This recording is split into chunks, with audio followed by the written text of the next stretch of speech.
আসসালামু আলাইকুম। আপনারা সবাই কেমন আছেন? আলহামদুলিল্লাহ, আমিও ভালো আছি। আজকে আমি একটা চিপস তৈরি করব।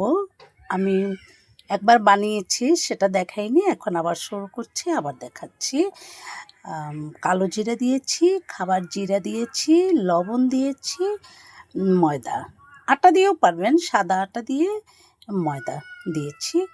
এখন আমি যেমন চিতই পিঠা বানাই সেভাবে আমি পানি দিয়ে গুলে নেব। গোলায় নিয়ে আপনাদের দেখাচ্ছি। এখন এভাবে গুলে নিচ্ছি, আরও পানি লাগবে, লবণ দিয়েছি, এখন গুলে নিচ্ছি। এটা গোলায়ে তারপরে আমি এটাকে কিভাবে বানাই আপনাদের দেখাবো। অলরেডি আমি কিছু বানিয়েছি। এই যে আমি ছাদের রান্নাঘরে আসছি, কাঠের চুলায় আমি এখানে এগুলো বানাচ্ছি। এই যে কতগুলো বানিয়ে এটাই আর ভিতরে আমি হলুদ দিয়েছি। এখন যেটা তৈরি করছি ওটা আমি হলুদ দেব না, সেটা সাদা তৈরি করব। এটাও আমি কালো জিরে দিয়েছি, জিরা দিয়েছি, হলুদের গুঁড়ো, লবণ দিয়েছি। আমি একটা পাতিলের মুখে এই ন্যাকড়াটা বেঁধে নিয়েছি, একটা কাপড় বেঁধে নিয়েছি। পাতিলের ভিতরে আমি পানি দিয়েছি, পানি ফুটছে, আর এই ন্যাকড়াটার উপরে আমি এই কাপড়টার উপরে আমি দিয়ে দেব খাবার পানি। যে একা ভিডিও করতে হচ্ছে তো, এই যে আমি দিয়ে দিলাম, একটা রুটির মতো ছড়িয়ে দিয়েছি। এই যে এটা আমি ঢেকে দেব, একটা রুটির মতো ছড়িয়ে দিয়েছি চামচ দিয়ে, এখন ঢেকে দিচ্ছি। দেখুন রুটিটা হয়ে গেছে। এই যে আমি তুলে নিচ্ছি, এভাবে করে তুলে নেব, একদম আস্ত একটা রুটি হয়ে যাবে। আমি দেখাচ্ছি, এক হাত দিয়ে করছি তো। এই যে এই রুটিটা আস্তে আস্তে রুটিটা উঠে গেল। এই যে এটা রুটি হয়ে গেল, দেখেন রুটিটা হয়ে গেল। এটা সাদা করেছি, ওগুলো হলুদ করেছি, এটা সাদা। আবারও একটা হয়ে গেছে, দেখেন এগুলো হয়ে গেলেই পাশ থেকে এভাবে উঠে আসবে।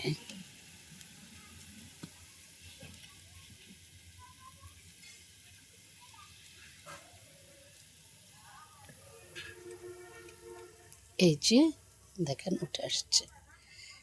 এই যে আমি তুলে ফেললাম। এই যে এটাকে হাত শুকিয়ে এনেছি, আমি এটাকে সুন্দর করে শুকিয়ে ফেলবো পরে।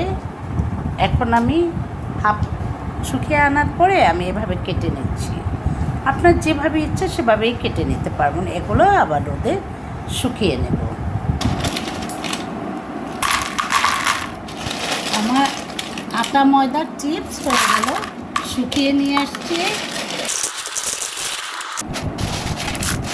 আটা দিয়েও করতে পারবেন, ময়দা দিয়েও করতে পারবেন। আমি আটা দিয়ে করেছি, আটা দিয়ে তৈরি করেছি, শুকিয়ে নিয়ে আসলাম। এভাবে তৈরি করে খাবেন, আলহামদুলিল্লাহ অনেক চমৎকার হয়েছে। এই যে এখন আমি বক্স ভরে রেখে দেব, আর আপনাদের ভাজি করে দেখাবো, দেখবেন। আমি অফ ক্যামেরায় তেল দিয়ে দিয়েছি, পাঁপড় ভেজে নিচ্ছি। পাঁপড় বলেন, চিপস বলেন, যেটাই।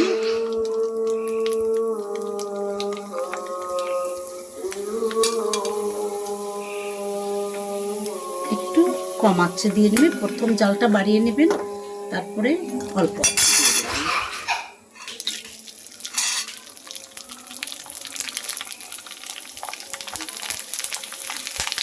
এভাবে আপনারা পাঁপড় বানিয়ে নেবেন, অনেক ভালো। আপনারা বাহিরের খাবার বাচ্চাদের খাওয়াবেন কেন, নিজেরাই বা খাবেন কেন?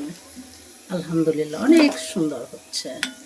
আর এগুলো খুব স্বাস্থ্যসম্মত। আপনারা কালো জিরে দিয়ে নেবেন। আসসালামু আলাইকুম। আমিও বলেছি, তাতে তোমার কি হয়েছে? যে পাতালে তো আল্লাহ তাআলা খাইতে দেয়।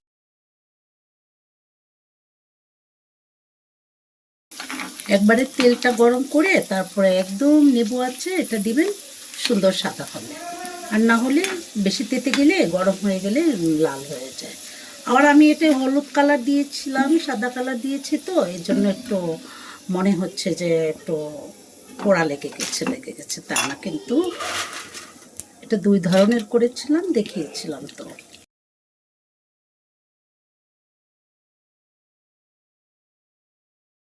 বাসায় মেহমান আসলে ঝটপট করে ভেজে দিতে পারবেন, বাচ্চাদের খেতে দিতে পারবেন, মুরব্বীরা খেতে পারবে, সবাই। এটা যেহেতু লবণের, এটা একজন মেহমান আসলে পরে কিছু ভেজে দিয়ে 1 কাপ চা দিয়েও যায় হুট করে, যখন কিছু থাকে না। আবার গরম গরম এর উপরে আপনারা চিনির ছিটা দিয়ে দিলেও সেটাও খুব টেস্টি হয়। এই গরম গরম উঠানোর পরে চিনি ছিটিয়ে দিবেন, দেখবেন গরমে এটাকে লেগে যাবে এবং খেতে অনেক সুস্বাদু।